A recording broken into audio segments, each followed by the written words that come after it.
자, 오늘은 주 안에 서라 이런 제목으로 말씀을 드리겠습니다. 제가 31년 전에 어지러움 때문에 쓰러져서 목동 이대병원에 일주일간 입원한 적이 있었습니다. 밤새 한숨 자지 못했고요. 정말 이 머리를 1cm만 이렇게 움직여도 몸 안에 있는 모든 이 것들이 다 쏟아져 나오는 그런 고통을 겪었습니다. 가만히 서 있는다는 것이 얼마나 큰 복인가 그때 제가 알게 되었는데요. 정말 세상이 완전히 다 이렇게 뒤집어지고 뱅뱅 도는 그 경험을 했는데 그것이 완전히 좋아지기까지는 아주 오래 걸렸습니다. 그때부터 지금까지 이제 귀가 한쪽이 잘 안 들리고 그리고 이명이 계속되고 있습니다. 여러분, 우리가 두 발로 서서 걸어 다닌다는 것이 얼마나 귀한 일입니까? 요즘 현대인들 어지러움증 때문에 고생하는 분들이 많이 있습니다. 뭐 이석증이라든지 메니에르라든지 겉으로 볼 때는 멀쩡한데 어지러우면 정말 세상이 이렇게 완전히 이렇게 뱅뱅 도는, 그래서 서 있는 것 자체도 두렵고 앉아 있어도 막 이 세상이 뱅뱅 돌기 때문에 얼마나 두려운지 모릅니다. 운전을 할 수가 없습니다. 누워 있을 수도 없습니다. 그렇게 이렇게 어지러움증이 고통스러운데요. 우리가 두 발로 든든히 서서 안전하고 정상적으로 걸어 다니고 생활한다는 게 얼마나 큰 복인지 모릅니다. 우리가 살아가다 보면 이처럼 삶이 완전히 송두리째 뒤집어지고 흔들리는 경험을 할 때가 있습니다. 조금 전에 우리가 영상을 보았듯이 잘 나가다가 갑자기 위기를 만나면 사람들은 흔들리게 되고 또 삶이 무너지게 됩니다. 오늘 성경은 우리에게 뭘 얘기합니까? 어떤 상황 속에서도 흔들리지 말고 예수 그리스도를 믿는 믿음 위에서 굳게 서 있으라. 저는 여러분들이 흔들리지 않는 삶을 살아갈 수 있기를 바랍니다. 그것이 내 뜻대로 되지 않죠. 그러나 오늘 성경은 분명히 말합니다. 주 안에 서라. 우리가 주님 안에 있으면 흔들리지 않고 굳게 서서 살아가게 될 줄 믿으시기를 바랍니다. 그러면 우리가 어려움 속에서도 적극적으로 주님 안에서 힘을 얻고 주님의 능력으로 삶을 살아낼 수 있는 비결이 어디에 있느냐? 어떻게 이 흔들리는 세상 속에서 주님 안에 굳건히 설 수 있느냐? 오늘 본문은 몇 가지를 우리에게 얘기해 주고 있습니다. 첫째, 한번 따라서 합시다. 주 안에서 같은 마음을 품으라. 우리가 예수 그리스도를 믿는 믿음 위에 굳게 서려면 첫 번째로 중요한 게 뭐냐면 교회 생활입니다. 사람은 혼자 사는 게 아니죠. 반드시 공동체 안에서 살아가게 되어 있습니다. 여러분, 우리나라가 만약에 위기 속에 있다고 생각을 해보십시오. 경제가 완전히 무너졌다든지 아니면 전쟁의 소용돌이 속에 있다든지 그러면 우리의 삶은 어떻게 되겠습니까? 완전히 흔들리고 무너지게 됩니다. 국가가 든든하고 안전하고 국민들이 살기 좋은 환경이 조성이 되는 게 우리가 살아가는 데 매우 중요하죠. 가정도 마찬가지입니다. 가정이 평안하고 서로 화목한 가운데 한 마음을 가질 때 가정은 든든하게 서게 될 것이고 그 가정의 구성원도 안전하고 평안한 삶을 살아가게 될 것입니다. 마찬가지죠. 우리의 신앙생활은 교회가 중요합니다. 우리가 교회를 통해서 복음을 듣고 교회를 통해서 세례를 받고 교회를 통해서 믿음을 지탱해 가기 때문입니다. 우리는 천국에 가는 그날까지 교회를 통해서 우리의 신앙을 늘 지켜가게 되어 있습니다. 그러니까 교회 생활이 재밌고 교회 생활이 행복하고 교회 생활이 은혜가 될 때 우리의 신앙이 흔들리지 않게 된다는 것입니다. 이처럼 우리가 교회 생활을 잘 하려면 어떻게 해야 되느냐? 오늘 성경은 분명하게 말합니다. 주 안에서 같은 마음을 품으라. 여러분, 서로 갈등이 있고 또 시기하고 미워하고 뭔가 좀 이 부정적인 마음으로 교회를 멀리하게 된다면 우리 신앙이 결코 뿌리를 내리기가 어렵고 든든히 세워지기가 어려울 것입니다. 그래서 오늘 사도 바울은 4장 2절에서 이렇게 얘기합니다. 내가 유오디아를 고나고 순두개를 고나노니. 빌립보 교회 성도들 가운데 두 사람의 이름을 꼭 집어가지고 한 사람씩 내가 유오디아를 고난다, 순두개를 고난다, 이렇게 권면을 하고 있습니다. 무엇을 권면합니까? 주 안에서 같은 마음을 품어라. 사도 바울이 빌립보서를 통해서 같은 마음을 품는 것에 대해서 강조를 해왔습니다. 특별히 2장 1절 이하에서 바울은 예수 그리스도의 마음을 품으라고 하면서 같은 마음을 품는 것에 대해서 강조를 하죠. 자, 2장 2절 한번 보시기 바랍니다. 2장 2절 이렇게 얘기합니다. 마음을 같이하여 같은 사랑을 가지고 뜻을 합하며 한 마음을 품어. 강조하는 거죠. 강조해요.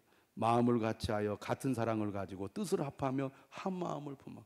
같은 마음을 가지라는 것을 이렇게 네 가지로 표현을 해서 강조를 하고 있습니다.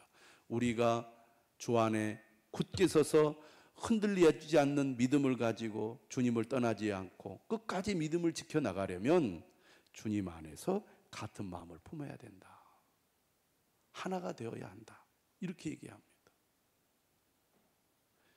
그렇게 하기 위해서 2장 3절은 이렇게 말합니다. 아무 일에든지 다툼이나 허영으로 하지 말고. 여러분, 우리가 같은 마음을 갖지 못하게 하는 그 원인은 바로 갈등입니다. 분쟁입니다. 다툼이죠. 그러면 우리가 그런 갈등이나 다툼을 일으키지 않으면 어떻게 해야 된다고 말합니까? 3절에 오직 겸손한 마음으로 각각 자기보다 남을 낮게 여기고. 오직 겸손한 마음은 누구의 마음입니까? 예수님의 마음이죠. 자기보다 남을 낮게 여길 때 우리는 다른 사람을 도울 수도 있고 다른 사람과 하나가 될 수가 있습니다. 부부간에도 서로 하나가 되어서 화목한 관계를 유지하려면 남편은 내 아내를 바라볼 때 나보다 훨씬 나은 사람이다. 나한테는 과분한 사람이다. 저 좋은 사람이 어떻게 나에게 시집을 와서 고생을 많이 하니 너무 미안하다. 이런 마음을 가져야 되고, 아내도 좀 좋은 남편 하나님 주셔서 감사합니다. 나보다 훌륭한 사람인데 나와 결혼해서 정말 지금까지 너무너무 고생을 많이 했습니다. 하나님, 저 사람을 불쌍히 여겨주시고 저 사람을 도와주십시오. 이렇게 나보다 낮게 여기는 마음, 그 마음을 가질 때 서로 하나가 될 줄로 믿습니다. 저는 지금 그런 마음으로 살고 있습니다. 그래서 싸우지를 않아요. 저희는 절대로 안 싸웁니다. 안 싸운 지 오래됐습니다. 왜? 나보다 모든 게 더 나은데 내가 뭐 잘난 체하고 주장하고 요구할 것이 뭐가 있느냐. 나를 위해서 이렇게 수고하고 희생하고 헌신하는데 너무너무 감사하다. 이런 마음을 가지니까 싸울 일이 절대 없더라고요. 잔소리를 하고 나에게 큰 소리를 쳐도 아이고 내가 잘못했어요. 이러니까요. 그렇게 변할 수가 없어요. 할렐루야. 진짜입니다. 물어보시기 바랍니다. 나보다 남을 낮게 여겨야 돼요. 그렇게 마음을 먹으면 정말 편안해요. 내가 이렇게 수고하는데, 내가 이렇게 애를 쓰는데 나를 알아주지도 않고 나에게 뭐 제대로 해주는 것도 없고 뭐 이럴 수가 있느냐. 저는 집에서 혼자 늘 밥을 차려 먹어도 감사하게 생각을 해요. 요구하는 법이 없습니다. 뭘 해달라, 뭘 달라. 제가 알아서 다 하고 감사하다. 늘 이런 마음을 가지니까 가정이 편안합니다. 진짜 그래요. 안 믿으시는 것 같은데 진짜입니다. 그러니까 우리가 나보다 남을 낮게 여기는 그런 생각을 가지면 고마운 마음 가지고 함께 한다는 게 참 좋아요. 우리가 다 자기의 기준이 있어요. 다 자기의 기준으로 상대방을 보기 때문에 자기 기준에 맞지 않으면 좀 부정적으로 바라보고 평가를 하게 됩니다. 저 사람은 저래서 마음에 안 들고 이 사람은 이래서 마음에 안 들고, 그러면 그 사람이 말하는 거나 행동하는 것을 부정적으로 바라보게 됩니다. 그러면 그 사람하고 한 마음을 갖기가 어렵죠. 오히려 그 사람이 하는 일에 내가 어떻든 오히려 소극적이거나 또 불참하게 되는 그런 행동을 하게 됩니다. 그런데 저분이 나보다 훨씬 낫다, 믿음도 좋고 인격도 훌륭하고 열심도 더 있고, 이렇게 생각을 하면 좀 뭔가 나하고 맞지 않는 사람에 대해서도 참 고맙다, 저분이 우리 교회에 있어서 참 감사하다, 이렇게 생각을 할 수 있게 되거든요. 그래서 오직 겸손한 마음으로 각각 자기보다 남을 낫게 여겨야 됩니다. 그리고 이렇게 얘기했어요. 각각 자기 일을 돌볼 뿐더러 또한 각각 다른 사람들의 일을 돌보아 나의 기쁨을 충만하게 하라. 혹시 다른 분들이 어떤 행동을 잘못하거나 실수할 때 어떻게 저렇게 할 수가 있어? 집사님이 되어가지고, 권사님이 되어가지고, 장로님이 되어가지고, 그렇게 여러분들이 지적하기보다는 혹시 나에게는 저런 잘못된 모습이 없는가를 먼저 돌아보셔야 됩니다. 그리고 상대방이 좀 부족함을 드러냈을 때 내가 도와서 저 부족함을 보완해야 되겠다, 이렇게 생각하면 갈등을 일으킬 일도 없습니다. 부부간에도 마찬가지죠. 부인이 집을 어지럽게만 하고 치울 줄을 모른다, 집을 이렇게 맨날 어지럽 놓으면 어떡하냐고 소리 지른다고 변화가 안 일어납니다. 남편이 치우면 되는 거예요. 할렐루야. 그러면 화목하게 되는 거죠. 왜 안 치우냐고.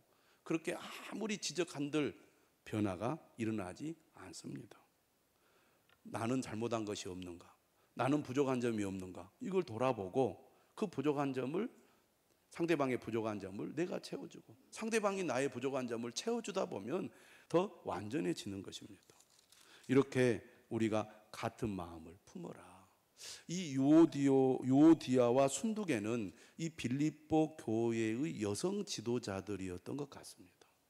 열심 있는 사람들이죠. 이 열심 있는 사람들이 서로 하나가 되지 못하고 갈등을 일으키니 공동체가 얼마나 마음이 참 불편하고 힘들었겠습니까?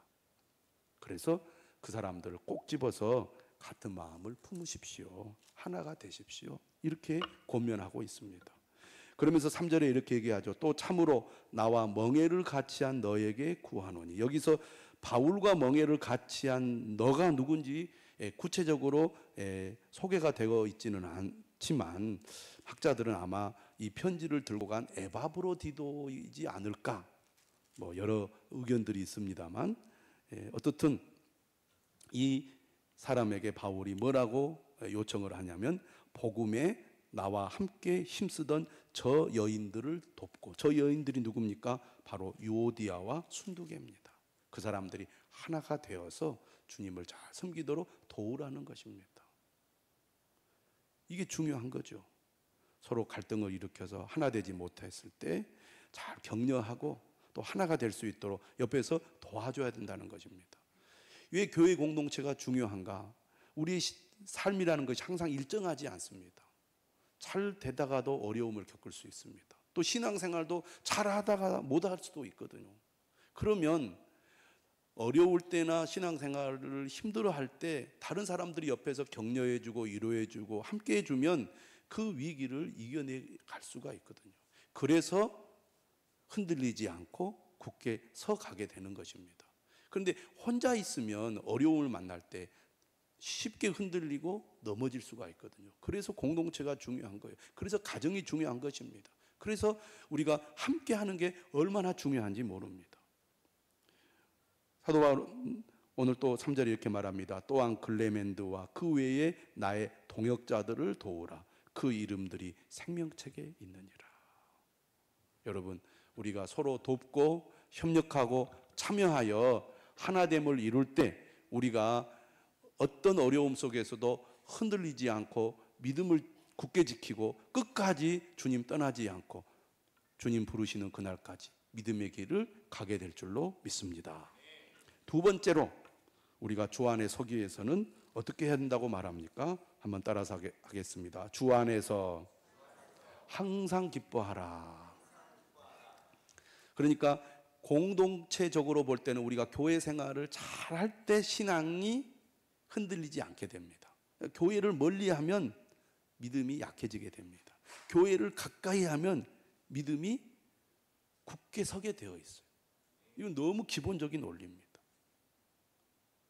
그런데 두 번째로는 개인적으로는 내면이 중요합니다. 우리의 내면이 항상 평안으로부터 나오는 기쁨이에요. 그래서 오늘 보면은 평강이라는 말이 두 번이나 나와요. 하나님의 평강, 평강의 하나님. 하나님의 평강이 우리 마음을 지키고 있으면요, 내면에 기쁨이 있습니다. 내면에 기쁨이 있는 사람은 흔들리지 않게 됩니다. 여러분, 왜 흔들립니까? 염려가 많을 때. 왜 흔들립니까? 마음이 불안할 때 흔들리는 거거든요. 그런데 하나님의 평강이 그 마음을 다스리면 그 사람은 내면에 기쁨이 있어서 어떤 어려움이 있어도 흔들리지 않는 모습을 보이게 된다는 것입니다. 항상 기뻐하라 그랬잖아요. 항상 기뻐하라. 어떻게 여러분은 항상 기뻐할 수 있을까요? 여기서 항상 기뻐하라는 것은 막 웃고 다니라는 말 아닙니다. 막 미친 사람처럼 실실 웃고 다니라는 게 아니라 내면의 기쁨을 유지하라는 얘기입니다. 근데 어떻게 그게 가능할까요? 근데 기뻐하라 이 말은 뭐냐면 명령이거든요. 다시 말하면 믿음으로 내가 기쁨을 선택하라는 얘기고, 믿음의 훈련을 통해서 이런 태도를 가질 수 있다는 것을 얘기합니다. 상황과 환경에 관계없이 주님 안에서 주시는 기쁨을 누리라는 말인데, 주 안에서 항상 기뻐하라 이 말은 기쁨의 근원이 우리 자신이나 세상적인 조건에서 오는 게 아니라 예수 그리스도 안에 있을 때 가능하다는 것을 말해주고 있습니다. 우리가 주님 안에 있으면 항상 기뻐할 수 있게 될 거라는 것입니다. 여러분, 늘 주님 안에 계십니까? 아까 여러분 김미경 뭐라 그럴까, 그 유명한 분 간증 보셨잖아요. 주 안에 거하면, 주님 안에 있으면 우리가 기뻐할 수 있습니다. 다시 한번 묻겠습니까? 여러분 항상 기뻐하십니까? 1부 때는 대답을 거의 안 하시더라고요. 2부 때는 그래도 아멘 하신 분 계십니다. 우리가 어떻게 항상 기뻐할 수 있을까요? 예수 그리스도께서 나를 구원해 주셨다는 사실을 굳게 믿는 사람은 기뻐할 수 있으리라 믿습니다. 여러분, 구원의 기쁨보다 더 큰 기쁨이 어디 있습니까? 여러분, 주님과 동행하는 삶, 주님이 여러분과 함께 계셔서 여러분과 동행하신다는 것을 믿으시면 우리는 기뻐할 수 있습니다. 어떤 상황 속에서도 주님이 나와 함께 하십니다. 이 믿음이 있으면 우리가 기뻐할 수 있다 그 말입니다. 여러분, 우리가 이 세상에 살다 보면 결국에는 늙고 병들고 죽게 됩니다. 이 세상에 소망이 없는 거죠. 잘 되는 사람이나 안 되는 사람이나 성공한 사람이나 그러지 못한 사람이나 결국에는 이 세상에 끝이 옵니다. 그러나 여러분, 예수 그리스도를 믿는 사람들에게는 영원한 소망이 있잖아요. 영원한 소망이 있는 사람은요, 우리가 이 땅에 살아가는 동안 좀 몸이 아파도 어떤 일이 뜻대로 되지 않아도 기뻐할 수 있습니다. 저는 그 기쁨을 여러분들이 누릴 수 있기를 주님의 이름으로 축원합니다. 그럼에도 불구하고 우리의 기쁨을 빼앗아가는 것들이 있는데 그게 뭐냐면, 따라서 합시다. 염려. 자, 염려는 불청객입니다. 물론 어떤 사람들은 늘 걱정거리에 늘 휩싸여서 살아가는 사람이 있어요. 이상하게도 어떤 사람 보면 늘 염려거리를 막 늘 찾으면서 사는 사람이 있는 것 같은 분들도 있습니다. 그런 분들은 소수죠. 대부분 염려는 생각지도 않을 때 찾아옵니다. 불청객이에요. 내가 초대하지 않았는데 불쑥 찾아와서 마음에 걱정, 근심을 갖게 합니다. 여러분, 지난 한 주 동안 무엇 때문에 염려하셨습니까? 혹 지금 이 자리에 어떤 염려를 가지고 이 자리에 나와 있습니까? 어떤 사람은 염려가 심한 사람이 있고 어떤 사람이 염려가 적은 사람인데, 나는 왜 염려하지? 여러분 너무 걱정하지 마십시오. 오늘 주님께서 분명한 해결책을 알려주십니다. 뭐라고 말합니까? 염려가 찾아오거든 염려를 끌어안고 살지 말고 염려를 주님께 맡겨라. 어떻게 해요? 염려거리를 기도로 바꾸라는 것입니다. 따라합시다. 염려거리를 기도로 바꾸라. 여러분이 염려하는 일이 많다면 하나님께서 여러분에게 기도의 제목을 많이 주셨다 이렇게 생각을 하십시오. 갑자기 걱정이 막 여러분 마음을 사로잡으려고 합니까? 그 자리에서 여러분 기도하십시오. 하나님, 내가 이것 때문에 마음이 불안합니다. 이것 때문에 걱정이 많습니다. 이것 때문에 정말 답답합니다. 어떻게 해야 될까요? 주님께 내 이 염려를 맡겨드립니다. 저는 염려를 주님께 꼭 맡겨드리시기를 바랍니다. 내가 항상 기뻐하고 싶어도 염려라는 불청객이 나를 찾아와서 나를 이렇게 흔들어 놓으니 어떻게 내가 기쁨을 유지할 수 있겠습니까? 그런데 오늘 주님 말합니다. 아무것도 염려하지 말고 다만 모든 일에 기도와 간구로 너희 구할 것을 감사함으로 하나님께 아뢰라. 이 사실 여러분 꼭 기억하십시오. 결코 기도를 중단하거나 포기하지 마십시오. 있는 그 자리에서 늘 깨어 기도하시기 바랍니다. 걱정이 생길 때마다 그 걱정이 작은 것이라도 여러분의 마음을 건드리면 바로 기도하십시오. 그리하면 모든 지각에 뛰어난 하나님의 평강이 그리스도 예수 안에서 너희 마음과 생각을 지키시리라. 염려가 우리의 마음과 생각을 지배해버리면 우리는 그때부터 불안하고 또 불행하고 또 괴로운 삶을 살아가게 되지만 염려를 기도로 바꿔서 하나님의 평강이 우리의 마음과 생각을 지키면 우리는 그때부터 자유하게 됩니다. 다시 기뻐할 수 있게 되는 것입니다. 주 안에서 항상 기뻐하라. 내가 다시 말하노니 기뻐하라. 저는 여러분들이 그런 기쁨을 누리시기를 주님의 이름으로 축원합니다. 그래서 항상 기뻐하는 사람은요, 감사와 찬양의 삶이 끊이질 않습니다. 어떤 상황 속에서도 감사의 조건을 찾아요. 그리고 하나님을 찬양합니다. 불평과 원망 대신 감사와 찬양의 고백이 삶의 중심이 된다 그 말입니다. 또 항상 기뻐하는 사람은 어떤 사람입니까? 관용과 온유함이 있어요. 오늘 5절에 뭐라고 얘기합니까? 너희 관용을 모든 사람에게 알게 하라. 주께서 가까우시니라. 항상 기뻐하는 사람은요, 다른 사람에게 너그럽고 온유한 태도를 보입니다. 왜? 자신의 기쁨이 주님께 있기 때문에 타인의 실수나 부족함에 쉽게 흔들리거나 분노하지 않습니다. 우리를 괴롭게 만드는 것 중에 하나가 다른 사람들 때문에 내 감정이 흔들리거나 내 감정이 상하는 겁니다. 왜? 마음에 여유가 없기 때문에 그래요. 근데 주님이 주시는 기쁨이 있는 사람은 누가 좀 실수하고 잘못해도 그럴 수 있죠. 괜찮아요. 그런 마음을 가질 수 있어요. 여러분들이 나는 오늘 좀 행복하게 살고 싶다고 다짐하고 나왔는데 직장에서 여러분 마음에 들지 않은 사람이 여러분의 감정을 건드려요. 그러면 아침에 그 결심이 다 사라져 버립니다. 오늘 하루 재수 없네 내가. 이렇게 되는 거예요. 근데 여러분 기쁨, 이 주님이 주시는 기쁨을 늘 가지는 사람은 관용과 온유함을 갖게 되는 것입니다. 저는 여러분들이 그런 은혜를 누리시기를 주님의 이름으로 축원합니다.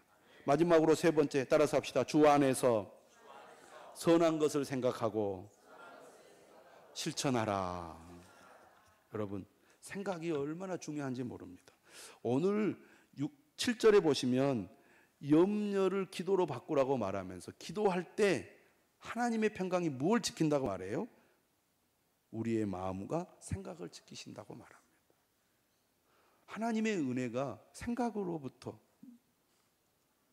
응답이 오는 거죠. 그래서 하나님의 은혜를 받으면 가장 큰 변화가 뭐냐면 마음의 평안입니다. 은혜가 충만하면 마음이 평안해. 그게 하나님의 응답의 시작입니다. 하나님의 응답이 올 때도 마음의 평안으로부터 오거든. 이처럼 생각이 얼마나 중요한지 모릅니다. 왜냐하면 우리의 생각은 우리의 삶을 지배하기 때문입니다. 나쁜 생각을 반복해서 하다 보면 그 생각이 행동으로 옮겨지게 되어 있습니다. 그 행동으로 옮겨지면서 우리의 삶은 파괴가 되는 거예요. 그래서 거룩하고 선한 것을 생각함으로써 우리의 삶을 변화시키는 그런 우리가 삶을 살아야 되는데 우리가 살고 있는 세상은 좋은 생각을 하는 것이 쉽지 않습니다. 오늘 지금 21세기를 살아가고 있는 현대인들에게 나쁜 생각을 심어주는 그 참 이 밭이 있는데 그 밭이 유튜브입니다. 우리 한국 사람들도 얼마나 유튜브를 많이 보는지 몰라요. 유튜브를 좀 덮고 책을 읽으시기를 바랍니다. 네. 사람은요, 이 능동적으로 생각을 해야 되는데 영상은 생각을 멈추게 하고 그냥 받아들이게 해버립니다. 이것이 옳은지 잘못된 것인지 분별을 하는 그 생각의 기능을 약화시켜요. 그래서 아이들이 너무 영상을 많이 보는 것이 절대 좋지 않습니다. 나쁜 것을요, 우리가 보려면 옛날에는 정말 보통 노력을 하지 않으면 볼 수 없었습니다. 예. 그 찾으려면 노력을 많이 해야 돼. 그런데 지금은 너무 쉽게 그것을 접할 수 있기 때문에 우리 아이들도 너무나 그런 좋지 않은 것들을 볼 수 있기 좋게 노출이 되어서 아이들이 너무 어렸을 때부터 나쁜 것들을 많이 보게 된다 그 말이에요. 그래서 우리는 거의 매일 나쁜 생각의 유혹을 받고 살아가고 있습니다. 여러분, 유혹을 받는 것은 어떻게 보면 불가피합니다. 물론 환경이 중요하겠죠. 유혹을 받지 않는 환경을 조성하고 유혹을 받는 환경에 내가 노출되지 않도록 나의 어떻든 삶의 자리를 잘 지키는 것도 중요하지만 그런 어떤 면에서 유혹은 불가피합니다. 유혹이 오지요. 어떻게 해야 됩니까? 마틴 루터가 이렇게 얘기했어요. 머리 위로 날아가는 새를 멈추게 할 수는 없지만 그 새가 머리카락 속에 둥지를 틀지 못하게는 할 수 있다. 유혹이 올 수 있지만 그것을 빨리 물리쳐 버려야 되는데 그 유혹을 내 마음에 딱 간직해서 품어버리면 우리는 그 나쁜 생각이 나를 지배하게 된다 그런 얘기입니다. 그러므로 나쁜 생각을 내몰아야 되는데 나쁜 생각을 내모는 좋은 방법은 좋은 생각을 들여오는 것입니다. 토머스 모어라는 분 이런 얘기를 했어요. 마음을 좋은 생각들로 가득 채우라. 그렇지 않으면 적들이 마음을 나쁜 생각들로 채울 것이다. 마음이 비워져 있는 일이란 불가능하기 때문이다. 여러분들이 가만히 있으면 유튜브 같은 이상한 그런 영상이나 내용이 여러분의 마음의 생각을 딱 차지하고 지배하게 될 것입니다. 그것을 우리가 막으려면 좋은 생각들을 우리 마음에 집어넣어야 된다 그 말입니다. 여러분, 우리 자녀들이 어른이 되면 알아서 신앙생활을 할 거다 이렇게 생각하는 분들이 있는데 결코 그렇지 않습니다. 우리 아이들의 생각이 비어져 있는 게 아니에요. 세상적인 생각, 옳지 않은 생각이 우리 아이들을 어렸을 때부터 지배하기 되기 때문에 우리가 어렸을 때부터 아이들을 말씀으로 믿음으로 잘 돕고 세우는 것이 얼마나 중요한지 모릅니다. 그러면 우리가 마음을 좋은 생각들로 가득 채우기 위해서는 어떻게 해야 될까요? 아침에 일어나는 순간부터 마음을 좋은 생각들로 채우기 위해서는 하루를 시작하면서 성경 읽기와 예배, 기도로 시작하는 것보다 더 좋은 방법은 없다는 말씀을 드리고 싶습니다. 한국교회는 초창기부터 새벽 기도를 시작했습니다. 하루를 시작하면서 하나님의 말씀을 듣고 그 말씀을 따라 하루를 시작하자는 것입니다. 믿음의 신실한 이 사람들은 기독교 초기부터 새벽을 깨워서 기도하고 말씀을 묵상했습니다. 지금도 마찬가지입니다. 우리가 하루를 시작하면서 하나님의 말씀을 묵상하고 그 말씀을 따라 삶을 살아가는 것이 얼마나 귀한 일인지 모릅니다. 그래서 저는 여러분들이 새벽을 깨우는 삶을 꼭 살아갈 수 있기를 바랍니다. 교회까지 와서 예배를 드리기 어려우신 분들이 있다면 여러분이 있는 집에서 기도하고 또 매일 성경을 통해서 말씀을 묵상하고 그 말씀을 따라 여러분들이 살아가게 된다면 여러분의 생각이 점점 좋은 생각으로 가득하게 될 줄로 믿습니다. 8절 한번 우리 읽어볼까요? 시작. 끝으로 형제들아 무엇에든지 참되며 무엇에든지 경건하며 무엇에든지 오르며 무엇에든지 정결하며 무엇에든지 사랑받을 만하며 무엇에든지 칭찬받을 만하며 무슨 덕이 있든지 무슨 기림이 있든지 이것들을 생각하라. 생각이 그렇게 중요한 거예요. 그런데 마지막으로 이렇게 얘기합니다. 9절 너희는 내게 배우고 받고 본 듣고 본 바를 행하라. 그리하면 평강의 하나님이 너희와 함께 계시리라. 좋은 생각을 삶으로 연결할 때 평강의 하나님이 우리와 함께 계신다는 것입니다. 다시 말하면 여러분, 하나님께서 우리에게 은혜를 주시고 말씀을 주셨을 때 그 말씀을 마음에 품는 것으로 머무르지 말고 하나님의 감동을 따라 믿음의 실천을 해보십시오. 그러면 그 실천을 하는 가운데 평강의 하나님이 나를 지켜주시는 것을 경험하게 될 거라는 것입니다. 우리가 말씀대로 살면 혹시 내가 어렵지 않을까, 손해보지 않을까, 그런 두려운 마음을 가지신 분들이 많은데 그렇지 않습니다. 말씀대로 행하면 평강의 하나님이 우리를 지켜주십니다. 사랑하는 여러분, 흔들리는 세상 속에서 어떤 일이 있어서 주 안에 굳게 서서 끝까지 믿음을 지키고 주님과 동행하는 삶을 살아갈 수 있기를 주님의 이름으로 축원합니다. 찬송.